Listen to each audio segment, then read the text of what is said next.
The shuttle docked at Space Station Harmony 12 with a soft hiss. Yuna stepped out carrying only a small bag. She was thin, pale, and shorter than most girls her age. Her black hair was cut simply, and her clothes were plain and slightly worn. She kept her eyes low as she walked through the busy corridors toward Celesta Academy. Celesta Academy was famous across the galaxy. Only children of important people studied here. Diplomats, military commanders, and wealthy merchants sent their sons and daughters to this school. The hallways were clean and bright. Students wore expensive uniforms and carried the latest technology. Yuna wore the standard uniform the school had given her. It did not fit well. The sleeves were too long, and the fabric felt strange against her skin. Everything here felt strange. The air was too clean. The lights were too steady. The ground did not shake. She found her classroom and entered quietly. The teacher, a tall man with gray hair, looked at his tablet and nodded. "Class, this is Yuna. She is a transfer student from the frontier territories. Please make her feel welcome." The students looked at her with curious eyes. Some whispered to each other. Yuna heard words like poor and refugee and strange. She said nothing. She walked to the empty seat at the back of the room and sat down. A boy in the front row turned to look at her. His name was Do-hyun and everyone knew him. His father was the administrator of the entire space station. Do-hyun wore his uniform perfectly. His hair was styled with care. He smiled, but it was not a kind smile. "Hey, new girl," he said loudly. "Where exactly are you from? Your file says classified. What are you hiding?" Yuna looked at him briefly. "A small colony. Nothing interesting." "Nothing interesting?" Do-hyun laughed. "You look like nothing interesting. Did your planet not have proper food? You look like you might break." Some students laughed. A girl beside Do-hyun laughed the loudest. Her name was Mira, and she was his girlfriend. She had long hair and perfect makeup, and eyes that looked at people like they were insects. Yuna did not respond. She simply opened her tablet and began reading the lesson material. This made Do-hyun angry. He was used to reactions. He was used to fear or anger or tears. This quiet girl gave him nothing, and that felt like an insult. After class, Yuna walked through the hallway toward the cafeteria. She was looking at a map on her tablet when she felt her foot catch on something. She fell forward hard, her tablet sliding across the floor. Do-hyun stood behind her, his foot still extended. Mira and another boy named Hanyul stood with him. Hanyul was big and muscular, the kind of boy who scared people just by standing near them. "Oops," Do-hyun said. "You should watch where you are walking, refugee." Myra laughed and pointed at Yuna on the ground. "Look at her clothes. Are those from a charity box? This is Celesta Academy, not a homeless shelter." Yuna picked herself up slowly. Her knee was scraped, and a small line of blood appeared through her torn stocking. She looked at it for a moment, then looked at Do-hyun. There was no anger in her eyes, no fear. Just a calm observation, like she was studying an interesting insect. "Thank you for the welcome," she said quietly. Then she picked up her tablet and walked away. Do-hyun stared after her, confused and irritated. What is wrong with that girl? Maybe she is stupid, Myra suggested. Too stupid to understand she should cry. Or maybe, Hanyul said slowly, she is just weird.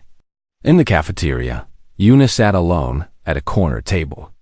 She ate the standard meal slowly, though the spices burned her mouth. On her planet, food was not gentle. Food fought back. This cafeteria food was nothing compared to the poisonous plants and bitter roots she had eaten as a child. She finished everything on her plate. A boy approached her table. He had a friendly face and kind eyes. His name was Taeyang, and he was known for being nice to everyone, even people that others avoided.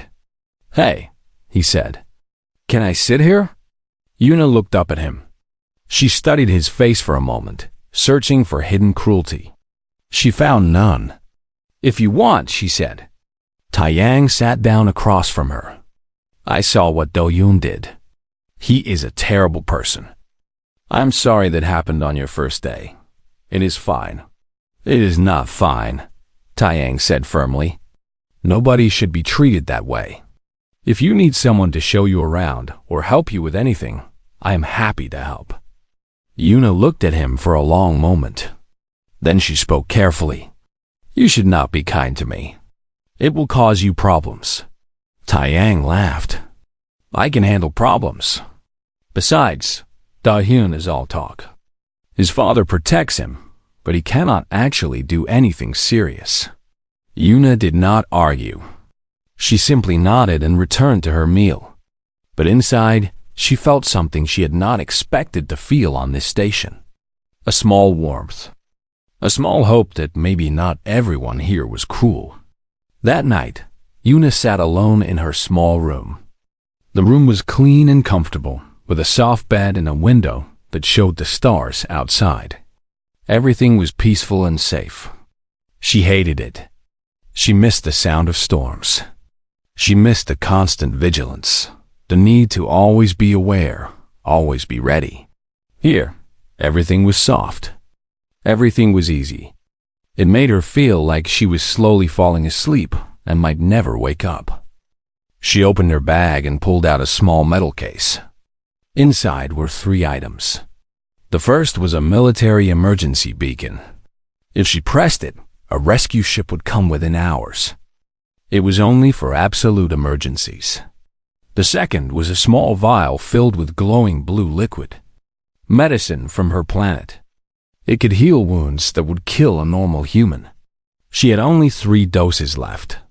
The third was a photograph. It showed a landscape of red rocks and black clouds. Lightning struck in the distance. The ground was cracked and dry. In the center of the image stood a small house made of stone, barely visible through the dust storm. Home. Yuna touched the photograph gently. She thought of her mother and her younger sister. She thought of the sand wraiths that hunted at night and the acid rain that fell every 3rd day. She thought of the gravity that was twice as strong as this station and the atmosphere that would poison most humans within hours. "Just 2 years," she whispered to herself. "Survive 2 years, and I can go home." She closed the case and placed it under her pillow. Then she lay down on the soft bed and closed her eyes. Outside her window, the stars burned cold and distant. And somewhere among them, far away, a world of death and danger waited for her return. But first, she had to survive this place. This soft, cruel place filled with children who did not know what real danger looked like. She would show them nothing. She would be invisible. She would endure. That was what Deathworlders did. They endured. 3 weeks passed at Celesta Academy. For Yuna, each day was the same. She woke early, attended classes, ate alone, and returned to her room. She spoke only when spoken to. She drew no attention to herself, but Do-yoon would not let her be invisible. It started small. Her books disappeared from her desk. Her uniform was splashed with water in the hallway. Someone wrote cruel words on her locker door. Yuna cleaned the words away and said nothing. She found her books in the trash and retrieved them without complaint. Do-hyun watched her reactions carefully. Or rather, he watched her lack of reactions. It drove him mad. What is wrong with her? He asked Mira one day. Why does she not cry? Why does she not fight back? Why does she not even look angry? Myra shrugged. Maybe she is broken inside. Some people are just empty. Then I will fill her with fear, Do-hyun said darkly. Everyone fears something. He found her meal card and stole it. Without the card, Yuna could not buy food in the cafeteria. She could not access the vending machines. She had no money to buy anything else. For 3 days, Yuna did not eat in the cafeteria. On the fourth day, a maintenance worker reported something strange. Someone had been taking vegetables from the hydroponic gardens. Raw vegetables that had not been cleaned or treated for human consumption. The plants were grown for processing, not eating directly. They contained mild toxins that would make most humans sick. The security cameras showed a small figure in the gardens. Late at night, the medical AI flagged her file for review. A doctor called her in for examination, expecting to find a sick, malnourished girl. Instead, her vitals were perfect. Her body showed no signs of poisoning. Her stomach had processed the toxic vegetables without any problem.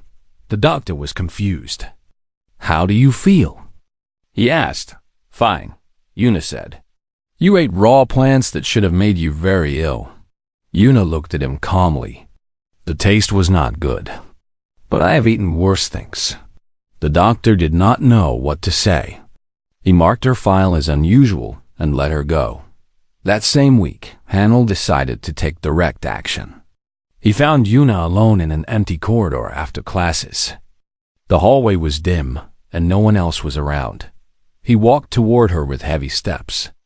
Yuna stopped and turned to face him. She did not run. She did not call for help. "You think you are tough," Hanel said, "walking around like nothing bothers you. But I know you are afraid inside. Everyone is afraid." He grabbed her shoulder and shoved her against the wall. His hand pressed hard against her collarbone. He was much bigger than her, much stronger in the normal way.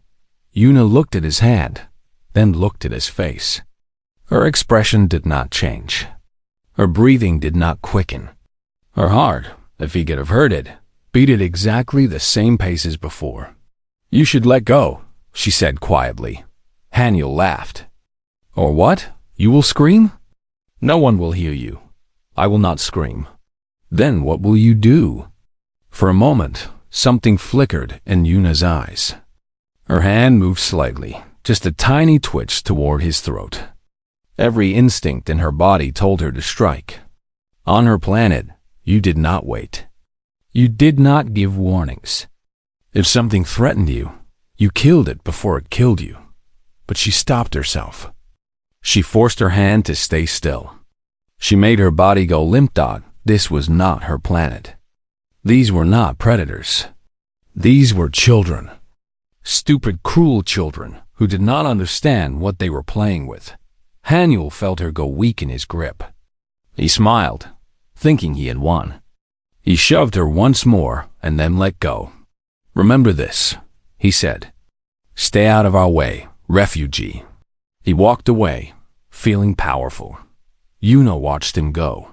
She rubbed her shoulder where he had grabbed her. The bruise would heal within hours. Her body healed fast. That was normal for her people. She continued walking to her room, her face calm, her mind calculating. Myra started a new rumor the following week. She told everyone that Yuna was the daughter of a criminal. She said Yuna had been exiled to the academy as punishment for her family's crimes. She said the classified file was hiding a dark secret. The rumor spread quickly. Students who had been neutral toward Yuna now avoided her. Teachers looked at her with suspicious eyes. Even the cleaning staff whispered when she walked past. Only Taiyang continued to be her friend. He sat with her at lunch every day, even when Do-Yoon mocked him for it. "Why you waste time with trash?" Do-Yoon called across the cafeteria. "Be careful, Taiyang. Criminal blood might be contagious." Taiyang ignored him. He turned to Yuna. "I am sorry about all this. The rumor is obviously false." Yuna ate her food slowly. "It does not matter what people believe. It matters to me. You are not a bad person. Anyone can see that." Yuna looked at him for a long moment. "You are strange," she said finally. "But thank you." The first real hint of Yuna's nature came during a safety drill. Alarms blared through the station without warning. Red lights flashed.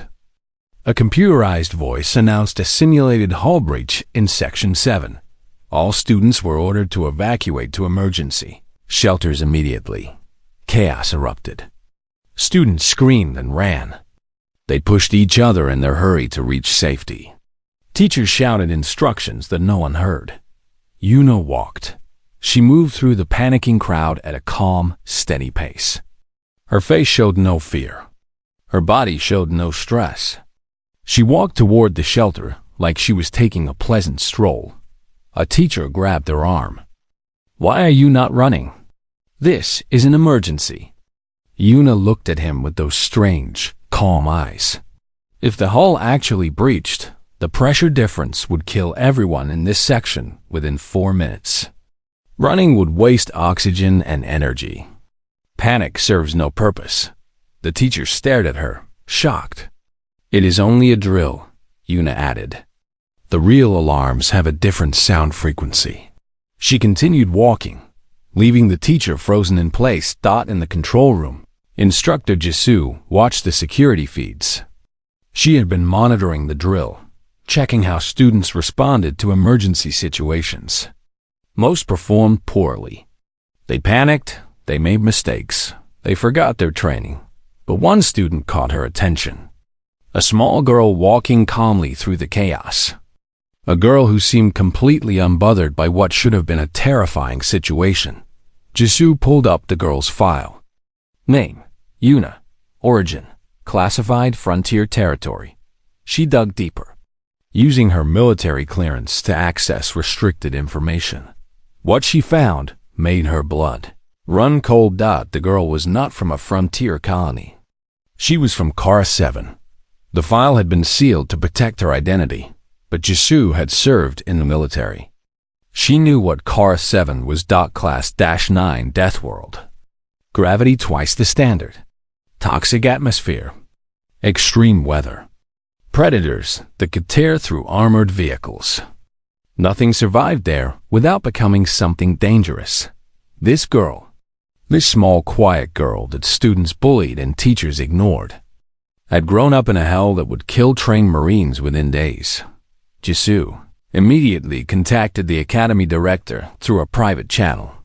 "Sir, do you know what planet she is actually from?" Kara 7 is not a frontier colony. It is a Class 9 Deathworld.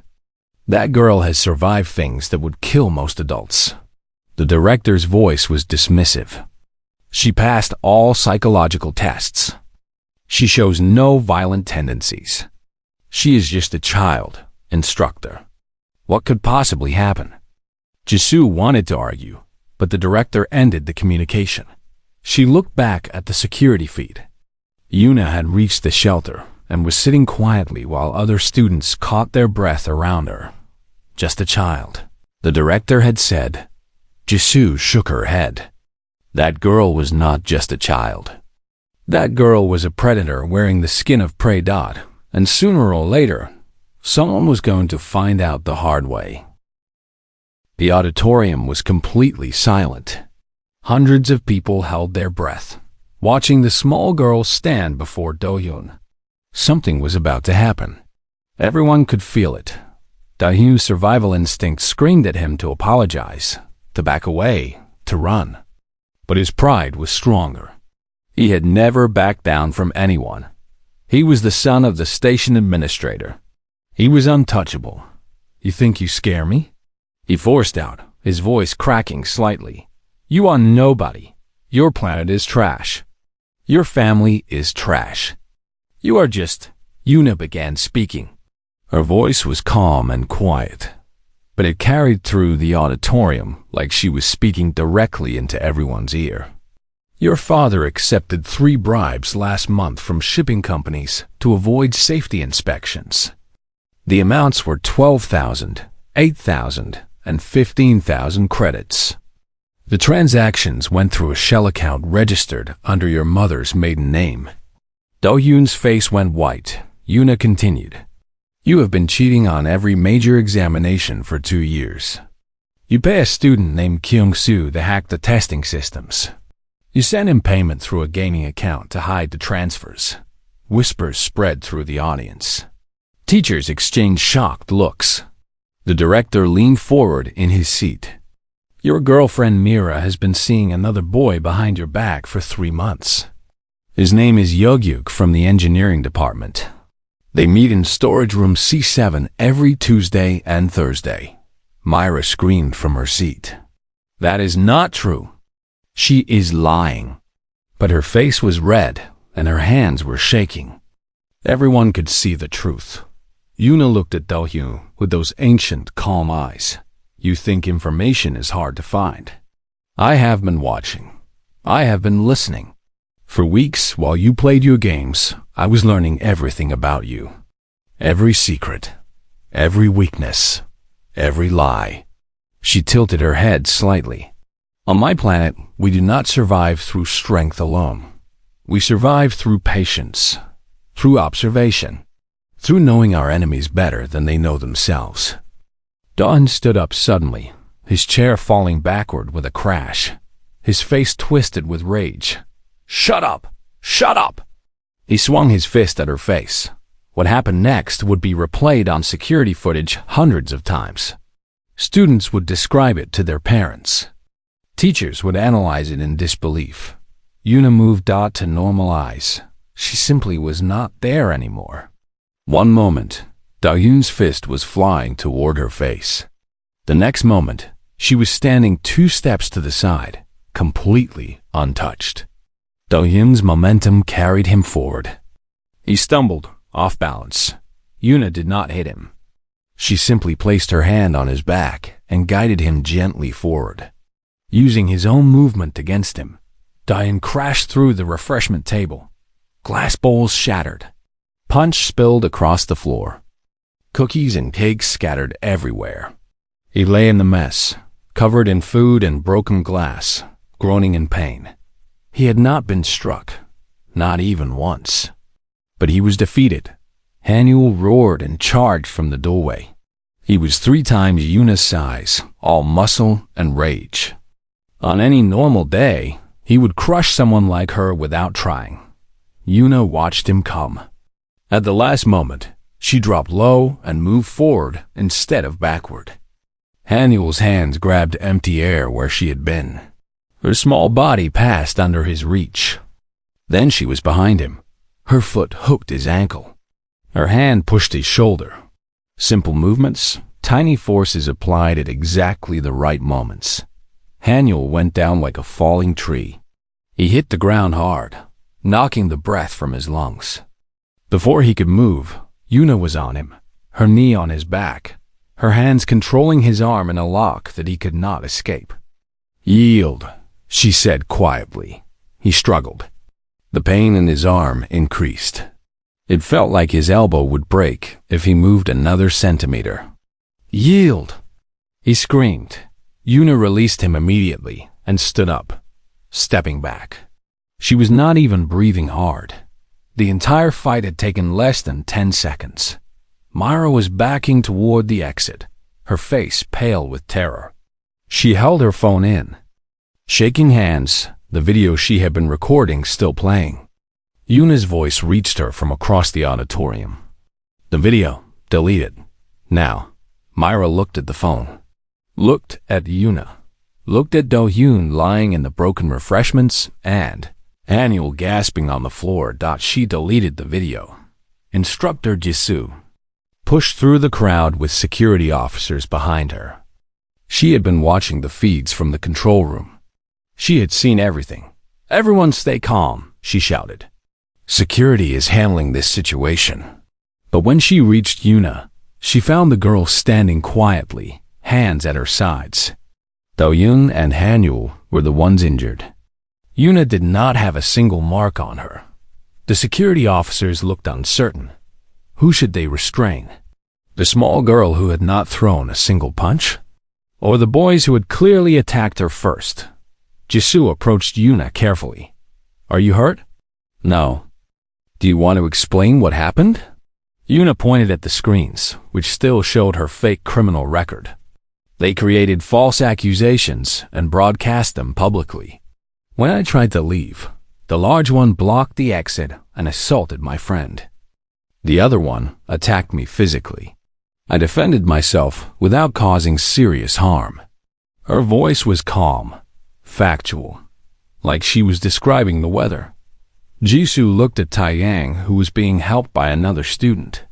His nose had stopped bleeding, but his face was pale with shock. "She is telling the truth," Taeyang called out. Dahyun set up the whole thing. The screens, the fake audio, everything. I tried to stop it, and Haniel attacked me. More students began speaking up. People who had been afraid to say anything before now saw their chance. "I saw Dahyun steal her meal card last month." Myra spread false rumors about her being a criminal. "They have been bullying her since the first day." The director stood from his seat, his face dark with anger. But his anger was not directed at Yuna. He looked at Dohyun, who was being helped up from the floor, covered in punch and shame. "Enough," the director said. His voice silenced everyone. "This talent show is over. All students will return to their dormitories. Dohyun, Mira, and Haniel will report to my office immediately. Instructor Jisoo, please ensure Miss Yuna receives any assistance she needs." As security escorted the bullies away, Yuna walked toward Taeyang. She looked at his injured nose and the blood on his shirt. "I am sorry," she said quietly. "I should have acted sooner." Taeyang shook his head, wincing at the movement. "Are you kidding? That was incredible. How did you move like that?" "I could not even see what you did." Yuna did not answer. She simply offered him a hand and helped him stand. Later that night, Jisoo found Yuna in the medical bay, sitting beside Taeyang while a doctor examined his nose. The instructor dismissed the doctor and closed the door. "You held back," Jisoo said. "It was not a question." Yuna looked at her calmly. "Yes. If you had wanted to, you could have killed both of them in seconds. You could have broken bones, ruptured organs, caused permanent damage. Instead, you embarrassed them and let them fall down by themselves." Yuna was quiet for a moment. Then she spoke softly. "On Korath, killing is easy. Everything that wants to kill you. So you learn to kill early. But mercy is hard. Mercy requires control. Mercy means choosing to be gentle when being violent would be simpler." She looked at her hands, small hands. Hands that had done terrible things to survive. They are children. Cruel children, but children. They do not understand what they were playing with. Killing them would prove nothing. It would just mean more death. Jisoo studied her for a long moment. "How old were you when you made your first kill?" 7. A sand wraith attacked our shelter. It ate my brother's leg before we could stop it. I killed it with a rock and a knife." Taeyang made a small sound of horror. Yuna continued, her voice distant. "After it was dead, I cut out its heart. On Korath, we eat the hearts of things we kill. It gives us their strength. I was supposed to feel proud." She paused. "Instead, I cried for 3 days. I still remember its eyes when it died. It was just hungry. Just trying to survive, like us." The room was silent. Jisoo nodded slowly. "I understand. Get some rest. Tomorrow will be complicated, but I will make sure the truth comes out." She left the room quietly. Taeyang looked at Yuna with new eyes. She was still the same small, quiet girl he had befriended on her first day. But now he understood that beneath that gentle surface was something forged in fire and blood and constant survival. "I am glad you are my friend," he said finally. Yuna looked at him. For the first time since arriving at the academy, something soft appeared in her eyes. Something almost like warmth. "I am glad too," she said. The Founders Festival was the biggest event of the year at Celesta Academy. For 1 week, students celebrated the founding of Space Station Harmony 12. There were parties, competitions, and performances. The highlight was the talent show, where students displayed their skills and cultural traditions. Dahyun had been planning for weeks. He sat in his room with Myra and Haniel, reviewing the plan one more time. On his screen was the control system for the auditorium's display panels. His father's access codes made hacking simple. During her performance, Da-hyun explained, "I will activate this program. Every screen in the auditorium will show her face with fake criminal records. The audio system will play a confession I created using voice software. Everyone will think she is a violent exile hiding from justice." Myra smiled cruelly. She will finally break. No one can stay calm through that kind of humiliation. And if she tries to run, Hanyul added, I will block the exits. She will have to stand there and take it. Da-hyun leaned back in his chair, satisfied. This is not just a prank. This is justice. She has been looking at me like I am nothing, like I am beneath her. I will show everyone what she really is. Nobody. The day of the talent show arrived. The auditorium was full. Parents watched through video links. Teachers sat in the front rows. The academy director himself was present, wearing his formal uniform. Yuna waited backstage. She was scheduled to present a cultural display from her homeworld. She had prepared a simple demonstration of survival tools. A fire starter that worked without electricity. A water filter made from common materials. A trap for catching small animals. Nothing impressive by academy standards. But it was real. It was her culture. It was home. Taeyang found her before the show. Are you nervous? No, Yuna said. Should I be? Taeyang laughed softly. Most people get nervous before performing in front of hundreds of people. Yuna considered this. On my planet, we had a saying. Nervousness is for creatures that can afford to hesitate. We could not afford it. Before Taeyang could respond, the announcer called Yuna's name. She walked onto the stage, carrying her small box of tools. The auditorium was bright with lights. Hundreds of faces looked up at her. Yuna ignored them all. She focused on her presentation. On my homeworld, she began, her voice quiet but clear. Survival is not guaranteed. Every tool must serve a purpose. Every skill must work when needed. She opened her box and lifted the first item. That was when Do-hyun activated his program. Every screen in the auditorium flickered. Yuna's face appeared on all of them, but it was different. The image had been edited to look like a criminal identification photo. Text scrolled beside it. Wanted. Yuna. Crimes. Violent assault. Armed robbery. Attempted murder. Exiled to Celesta. Academy by court order. A voice filled the auditorium. It sounded like Yuna, but it was fake, created by software. I confess to my crimes. I hurt many people. I am dangerous. I should not be around normal students. I am a monster. The audience gasped. Some laughed nervously. Others whispered in shock. Myra stood up and pointed at the stage. I knew it. I knew she was hiding something. Criminal, monster. More students joined in. The word monster echoed through the auditorium. Teachers were frozen, unsure what to do. The director frowned, trying to understand what was happening. Haniel moved to block the exit doors. He smiled as Yuna stood alone on stage, surrounded by accusations. Yuna did not move. She stood at the center of the stage, her tools forgotten beside her. The lights beat down on her. The screen showed her face twisted into something she was not. The fake voice confessed to crimes she never committed. She could feel them all watching her, waiting for her to cry, waiting for her to run, waiting for her to break. Something cold moved through her body.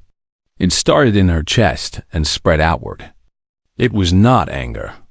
It was something deeper, something older, something that lived in the blood of everyone born on a Deathworld. Survival mode. She had spent weeks pushing it down. Weeks being soft. Weeks being invisible. Weeks letting these children play their games because she thought it did not matter, because she thought she could endure anything. But this was not about her anymore. She saw Taiyang near the exit, trying to reach the control booth. He was shouting at Haniel, demanding to be let through. Haniel laughed and shoved him backward. Taiyang fell hard. His nose hit the floor.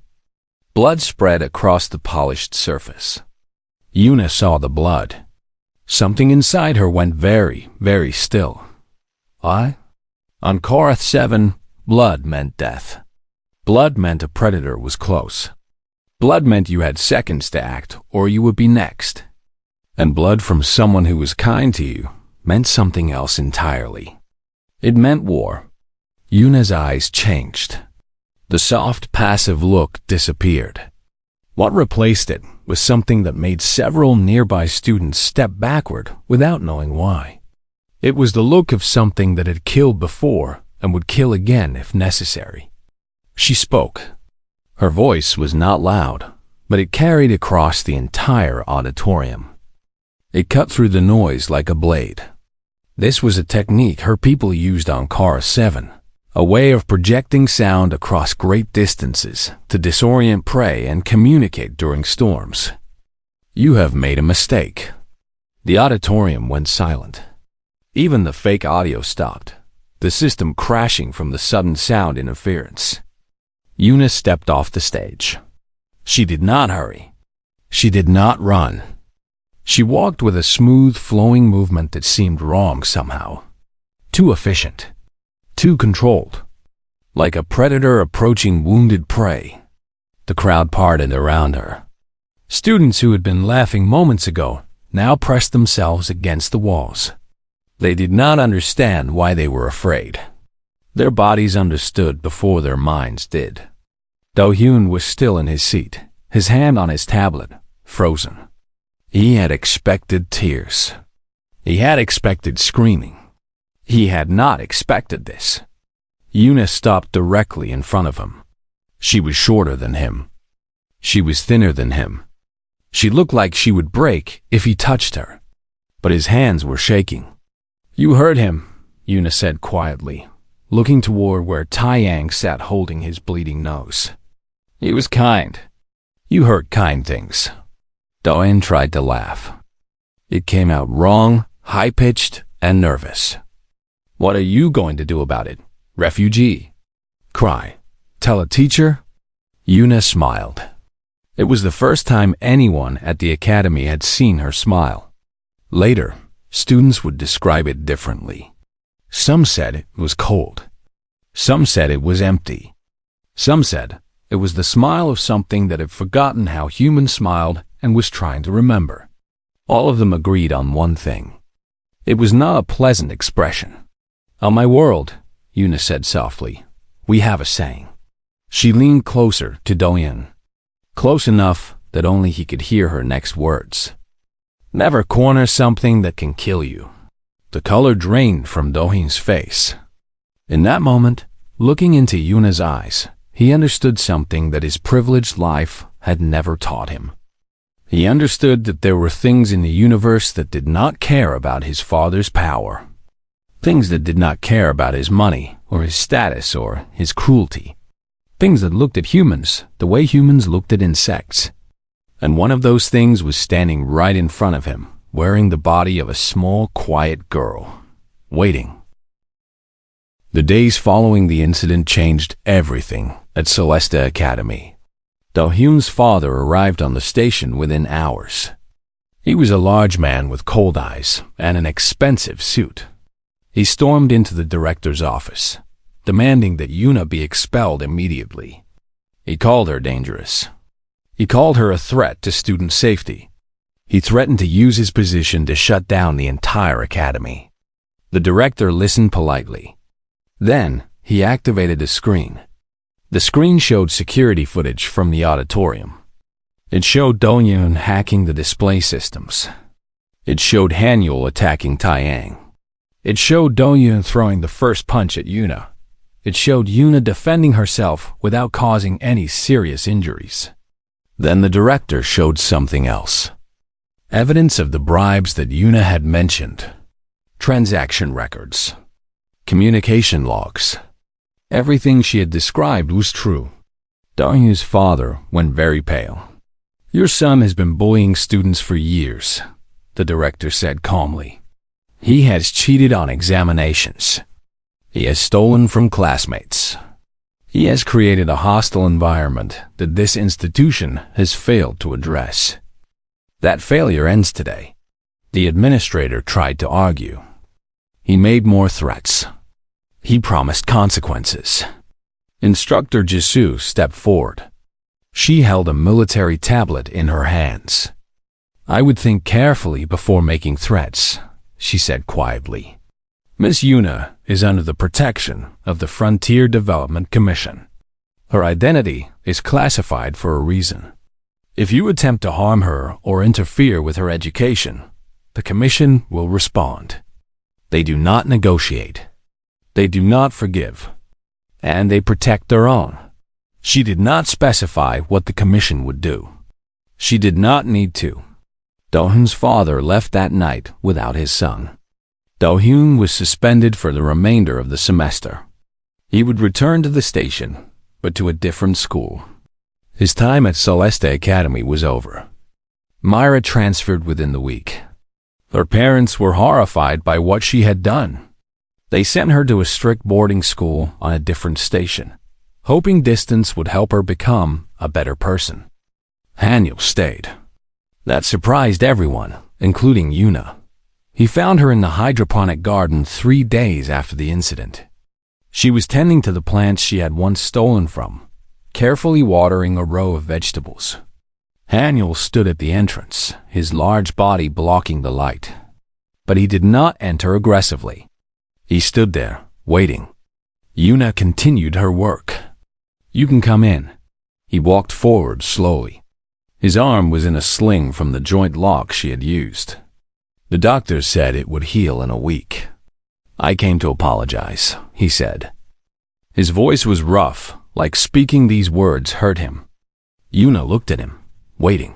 "I followed Do-hyun because I was afraid," Haniel continued. "My family has no money, no connections. Do-hyun's father helped get me into this school. I thought if I stayed loyal to him, I would be safe." He lowered his head. "But that is not an excuse. I hurt people. I hurt your friend. I was a coward hiding behind a bully." Yuna was silent for a long moment. Then she spoke. "Fear makes people do terrible things. On my planet, fear is constant. We learn to live with it. But we also learn that running from fear only makes it stronger." She picked up her watering can and continued her work. "You came here alone. You apologized honestly. That took courage. Do not be afraid of small people, Haniel. Haniel. Fear the ones who try to make you small." He stared at her. Then, slowly, he nodded. "Thank you," he said. "I will try to be better." He left the garden, and Yuna did not see him again for several days. But when she did, he nodded to her respectfully. He never bothered anyone again. Taeyang's nose healed within a week. The doctor said it was not broken, just badly bruised. He complained that the painkillers made him sleepy, but otherwise he was fine. He visited Yuna often. They ate meals together. They studied together. Sometimes they just sat in comfortable silence, watching the stars through the observation windows. One evening, he asked her the question that had been bothering him since the auditorium. "You could have destroyed them," he said. "Actually destroyed them, not just embarrassed them. Why did you not do it?" Yuna thought about the question for a long time. When she finally answered, her voice was soft. "My mother told me something before I left Korath. She said that the galaxy fears Deathworlders because we survive. We survive storms that flatten cities. We survive predators that eat metal. We survive poison air and crushing gravity and darkness that never ends." She looked at her hands again. Those small, dangerous hands. "But surviving is not enough. She told me that if we want a place among the stars, we must show them we can do more than destroy. We must show them we can nurture. We must show them we can be gentle when gentleness is possible. Yuna turned to look at Taiyang. Her eyes were old and young at the same time, full of pain and hope mixed together. You were kind to me when I had nothing. When everyone else saw trash, you saw a person. That kindness is worth more than you understand. I would not repay it by becoming a monster. Taiyang did not know what to say, so he simply sat beside her, and together they watched the stars in silence. Word of what happened spread through the academy. Students whispered about the quiet girl who had taken down 2 bullies without throwing a punch. They talked about how she had known everyone's secrets. They wondered what else she was hiding. But the whispers were not cruel anymore. They were curious, respectful, a little afraid. Other students who had been bullied began sitting near Yuna at meals. They did not ask for protection. They did not expect her to fight their battles. They just wanted to be near someone who understood what it felt like to be alone. Yuna did not say much to them, but she did not send them away either. She let them sit. She let them exist in her space. And somehow, that was enough. Months passed. The seasons changed on the stations that had artificial seasons. The academy returned to normal, or something like normal. One evening, Yuna received a message from home. She sat alone in her room, reading the words on her screen. The message was short. Her family did not waste words. Storm season ended. Shelter held. Your sister caught her first sand wraith. She used your technique. We are proud of her. We are proud of you. Come home safe. Yuna read the message 3 times. Then she closed her eyes and allowed herself to cry. Not from sadness. Not from pain. From relief. From longing. From love for a family that was so far away but still held her in their hearts. Outside her window, the stars burned cold and distant. Somewhere among them was a world of red rocks and black clouds. A world where everything wanted to kill you and survival was never guaranteed. Home. She had 1 more year at the academy. 1 more year of soft beds and clean air and strange food. 1 more year of learning things that seemed useless compared to hunting sand wraiths and filtering water from acid rain. But she understood now why she was here. Not as punishment. Not as exile. As an ambassador. A bridge between the galaxy that feared her kind and the people who just wanted to survive. She would show them. Show them all. That Deathworlders were not monsters to be feared.